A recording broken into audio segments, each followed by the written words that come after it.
మంగళగిరిలోని ఆప్కో తోటలో ఆప్కో సంస్థ స్వర్ణోత్సవ వేడుకలు సోమవారం సాయంత్రం ఘనంగా నిర్వహించారు.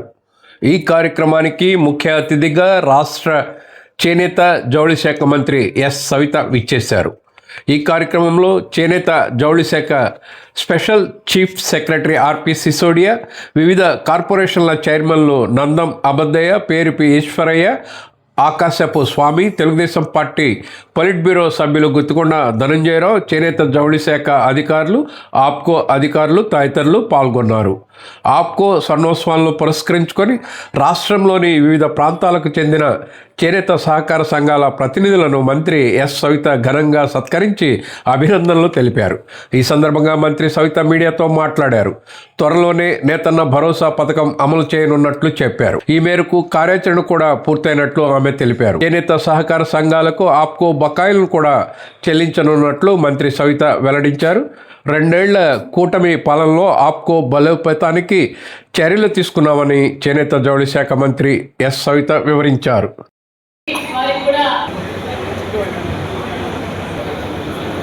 మన చేనేత సోదరులు తయారు చేసినటువంటి షాల్తో వారికి సత్కరించి వారికి జ్ఞాపికలు అదేవిధంగా సర్టిఫికెట్లు అందిస్తూ ఉన్నారు మన గౌరవ మంత్రివర్యులు గౌరవనీయులు శ్రీమతి వెంకటేశ్వర HWCS కర్నూలు జిల్లా నుంచి మరొకసారి మీ అందరి కరతాళ ధ్వనుల వారు అందిస్తున్నటువంటి చక్కటి సేవలకు మీ అందరి కరతాళ ధ్వనుల మధ్య వారికి ప్రత్యేకమైనటువంటి ధన్యవాదాలు తెలియజేద్దామని, ఇదే స్ఫూర్తితో అందరూ కూడా ముందుకు సాగాలని మన గౌరవ మంత్రి.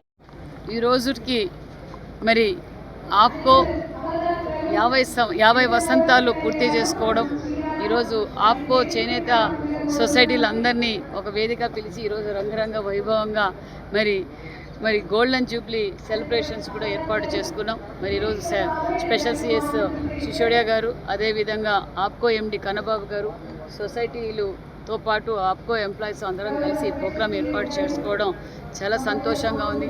ఆప్కోకు కూడా పూర్వవైభవం తీసుకురావాలనేది కూటమి ప్రభుత్వం లక్ష్యమన్న విషయం కూడా తెలియజేస్తూ, మరి ఈ 2 సంవత్సరాల్లో మరి చేనేతలు తయారు చేసిన వస్త్రాలు ఎక్కడికక్కడ ఎగ్జిబిషన్స్ పెట్టడం, వారు తయారు చేసిన లేటెస్ట్ వస్త్రాలు ఏ విధంగా లేటెస్ట్ డిజైన్స్ కూడా ఎప్పుడప్పుడు వాళ్ళకి స్కిల్ ట్రైనింగ్ ఇస్తూ లేటెస్ట్ డిజైన్స్ కూడా ఇచ్చి వాళ్ళకి రెడీమేడ్ దుస్తులు కూడా తయారు చేయించడం కూడా జరుగుతుంది. దానితో పాటు మరి వాళ్ళకు కావాల్సిన పనిముట్లు కూడా 90% సబ్సిడీతో పనిముట్లు కూడా ఏర్పాటు చేశాం.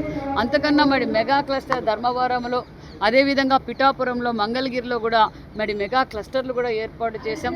చిన్న క్లస్టర్లు కూడా సుమారుగా 10 దాకా చిన్న క్లస్టర్లు కూడా ఏర్పాటు చేయడం జరిగిందన్న విషయం కూడా తెలియజేస్తూ, అంతేకాకుండా మేము ఎన్నికల సమయంలో మాట ఇచ్చినట్లుగా ఉచిత విద్యుత్తు కూడా 200 యూనిట్లు, హ్యాండ్లూమ్స్కి 200 యూనిట్లు, పవర్లూమ్కి 500 యూనిట్లు, సుమారుగా 53,000 మందికి 150 కోట్ల రూపాయలతో మరి చేనేతలకు అందజేస్తున్నామన్న విషయం కూడా తెలియజేస్తూ, మరి ఆప్కోని మరింత అభివృద్ధి చేయాలి, ఆప్కో సేల్స్ పెంచాలన్న ఉద్దేశంతో ఎక్కడికక్కడ ఎగ్జిబిషన్స్ కూడా ఏర్పాటు చేయడం జరిగింది.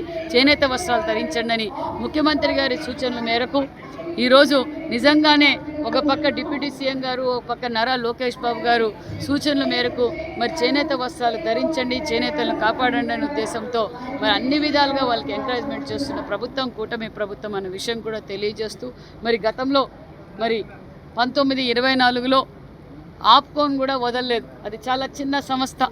మరి దాని పేరు మీద కూడా 100 కోట్లు తీసుకొచ్చి ఆ 100 కోట్లు ఎక్కడ పోయినాయో కూడా తెలియదు. మరి ఈరోజు దాని ఇంట్రెస్ట్ కట్టుకుంటూ దాని లోన్ రీపేమెంట్ చేసుకుంటూ గతంలో ఉన్న బకాయిలు కూడా చిన్నగా సొసైటీస్కి పేమెంట్ చేస్తూ మరి ఈ నెల 15వ తారీఖు లివరీ పేమెంట్ కూడా సుమారుగా 4 కోట్ల రూపాయల దాకా లివరీ పేమెంట్ కూడా అందజేస్తున్నాం.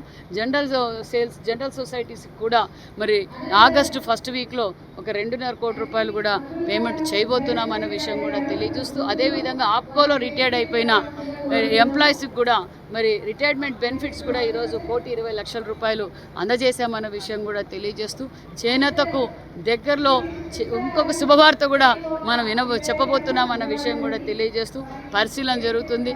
నేతన్న భరోసా కూడా మనం అందజేయబోతున్నామన్న విషయాన్ని కూడా మీకు తెలియజేస్తున్నాం.